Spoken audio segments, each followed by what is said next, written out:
আসসালামু আলাইকুম এভরিওয়ান, সকলে কেমন আছেন? আশা করি অনেক অনেক ভালো আছেন। তো বরাবরের মতো আমি আরেকটা ভিডিও নিয়ে হাজির হলাম। তো এটা হচ্ছে সালোয়ার কিভাবে সেলাই করে, ছোট বাচ্চাদের সালোয়ার সেলাই কিভাবে করে আমি ওটা আজকে দেখিয়ে দিলাম খুবই সহজে। যারা নতুন সালোয়ার সেলাই করতে পারেন না এবং কাটিং করতে পারেন না, তাদের জন্য খুবই খুবই উপকার হবে এই ভিডিওটি যদি দেখেন। তো শুরু করা যাক। আর যদি আমার ভিডিওটি ভালো লাগে অবশ্যই চ্যানেলটিকে সাবস্ক্রাইব করে সাথে থাকবেন। তো প্রথমে বন্ধ সাইডটাকে কেটে নেবেন। তারপর হচ্ছে আমি যে পট্টির কাপড়টা কেটে নিলাম ওটা এখানে জোড়া দিয়ে দিব। যেহেতু এখানে হাই জায়গায় আমার কাপড় একটু শর্ট আছে, এই কারণে আমি 1.5 ইঞ্চি মতো জোড়া দিয়ে দিব পট্টির কাপড়টাকে।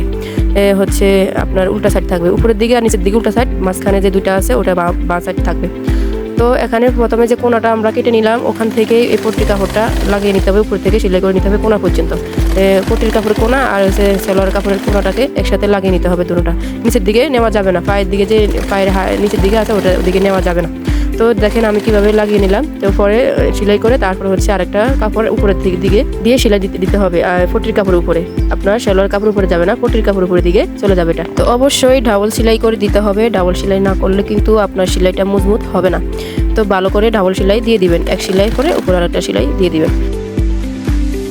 তো হচ্ছে আমি এখানে সেলাই করে নিয়েছি হাই জায়গাটা, এক সাইড সেলাই করছি কিন্তু আরেক সাইড এখনো রয়ে গেছে।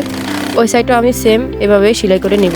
যেহেতু বাইরে প্রচুর পরিমাণে বৃষ্টি হইতেছে, এখন একটু ভিডিওটি অন্ধকার দেখা যাইতেছে। তো তারপরে যদি আপনারা কোথাও বুঝতে সমস্যা হয় তাহলে আমাকে সেটা কমেন্টে জানাবেন, আমি আপনাদেরকে বুঝিয়ে দিব।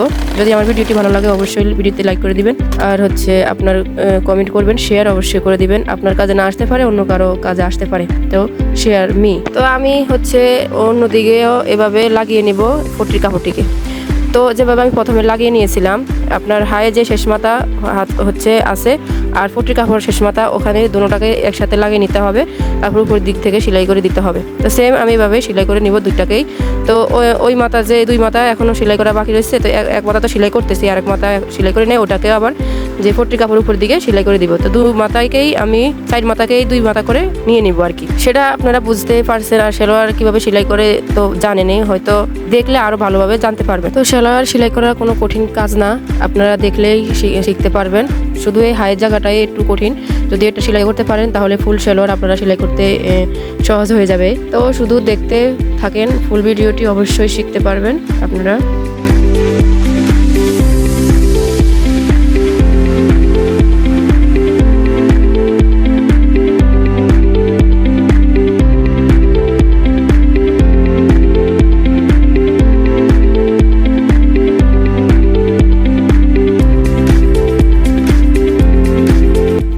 তো হাই জায়গা আমার দোনো পায়ে সেলাই করা শেষ। এখন হচ্ছে আমি টান দিয়ে দুইটা সেলাই মাঝখানে বরাবর নিয়ে আসছি, হায়ের দুইটা সেলাই মাঝখানে বরাবর নিয়ে চলে আসছি। তারপরে সালোয়ারের শেপ চলে আসছে আমাদের।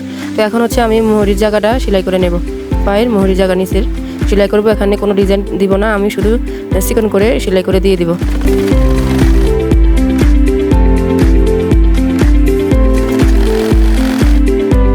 পায়ের মুহুরি সেলাই করা হয়ে গেছে। আমি এখন সাইডে আরেকটা সেলাই করে দিব, সাইডের দিকে প্রথমে যে সেলাই দিছি তার একটু সাইডে আমি আরেকটা সেলাই করে দিব নিচের দিকে একদম।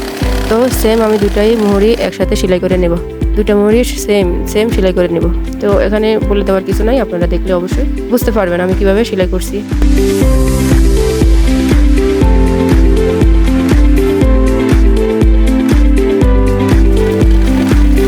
পায়ের মুহুরি আমার সেলাই করা শেষ। এখন হচ্ছে আমি দুইটা পায়ে সেলাই করে নিব একদম শেষ। এই যে সেলাইটা থাকে ওটাই সেলাই করে নিব আমি। এটা সেলাই করলে হচ্ছে আমার অর্ধেক কমপ্লিট হয়ে যাবে সালোয়ার সেলাই করা। তো আমি এখন হচ্ছে দুইটা পায়ে সেলাই করে নিব।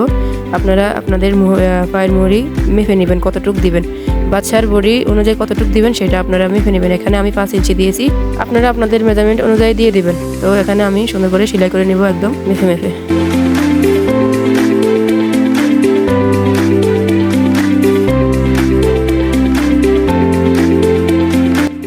তো সুন্দর করে সেলাই করে নিব একদম শেষ মাথা পর্যন্ত। নিচে দুটাই আমি মেপে নিলাম, পায়ের মুহুরি যতটুক হবে আর কি।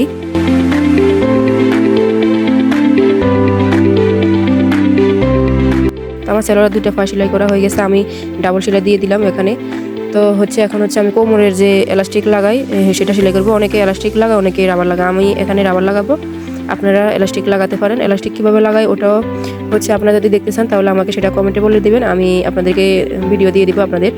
আপনারা যদি এলাস্টিক কীভাবে লাগাই সেটা না জানেন তাহলে এখানে আমি এলাস্টিক লাগাইনি, এখানে আমি রাবার লাগাইছি। তো রাবার লাগাতে হলে 2টা গড় করতে হবে। তো আমি প্রথমে একটা গড় করে নিয়েছি, তারপর হচ্ছে মাঝখান বরাবর আমি আরেকটা গড় করে নেব। তো প্রথমে সেলাই করা শুরু করলে একটু ফাঁকা জায়গা রেখে দিবেন, আমরা যেখান দিয়ে এলাস্টিক বা রাবার দিয়ে দিব ওখানে একটু ফাঁকা জায়গা করে নেবেন। আমি এখানে ফাঁকা জায়গা দুটোই দিয়ে দিলাম, উপরের দিকে যে মাঝখানে যে সেলাই দিলাম ওখানেও ফাঁকা জায়গা দিয়ে দিব, সেম এক পাশেই আমি ফাঁকা জায়গা করে দিয়েছি। তো এখানে আমি হচ্ছে রাবার দিয়ে দিব, আর রাবার এগুলা ঢুকিয়ে নিব আমি। তো এগুলার দেখিয়ে দিলাম না আমি রাবার অফ ক্যামেরায়। তো আমার রাবার ঢুকানো হয়ে গেছে।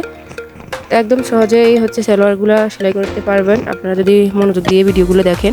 তো যারা পারেন না তারা একদম সহজেই মানে পারবেন আর কি সালোয়ারগুলো সেলাই করতে। তো যদি আমার ভিডিওটি ভালো লাগে অবশ্যই সাবস্ক্রাইব করে রাখবেন, লাইক কমেন্ট শেয়ার অবশ্যই করবেন, আর ফেসবুক থেকে দেখে থাকলে অবশ্যই ফলো দিয়ে রাখবেন, আর নতুন নতুন ভিডিও পৌঁছে যাবে।